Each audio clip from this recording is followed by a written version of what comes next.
नमस्कार, मी Gauri Suryavanshi. S Marathi news मध्ये आपलं स्वागत. वळूयाच्या बातमीपत्राकडे. केदारखेडा येथे पूर्णा नदी पात्रात अवैध वाळू वाहतूक करणारा हायवे पकडला. त्याचबरोबर अवैध दारू विक्री करणाऱ्यांवर भोकरदन पोलिसांची एकाच वेळी धडक कारवाईमध्ये 7 इसम ताब्यात.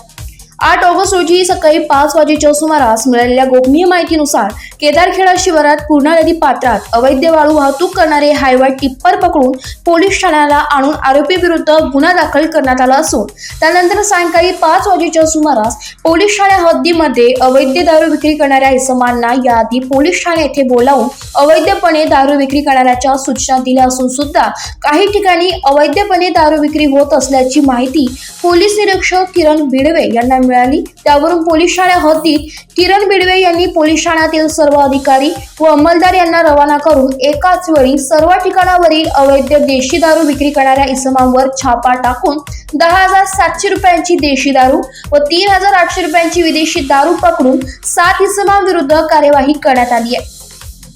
सदरची कारवाई पोलीस अधीक्षक अजय कुमार बन्सल, अप्पर पोलीस अधीक्षक आयुष नोपाणी, उपविभागीय पोलीस अधिकारी गणपत दराडे व पोलीस निरीक्षक किरण बिडवे यांच्या मार्गदर्शनाखाली सहाय्यक पोलीस निरीक्षक काळे, पोलीस उपनिरीक्षक सागर शिंदे, कुकलारे, सहाय्यक पोलीस फौजदार Datta Raut, Bhaskar Jadhav, head constable Somnath Mandlik, Dadarao Borde, police Naik Vikas Jadhav, Arun Wagh, Sangeeta Mokashe, police constable Sandeep Bhutekar, Nandkumar Dandge, Sharad Shinde, Deepak Ingle, Suresh Dhormare, Ganesh Pimpalkar, Laxman Rangote, Kalpana Doiphode, Jayashree कुहिरे अशांनी केली आहे.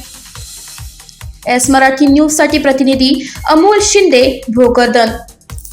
अशाच ताज्या घडामोडी जाणून घेण्यासाठी आमच्या एस मराठी न्यूजला लाईक करा, शेअर करा, सबस्क्राईब करा आणि पाहत रहा एस मराठी न्यूज.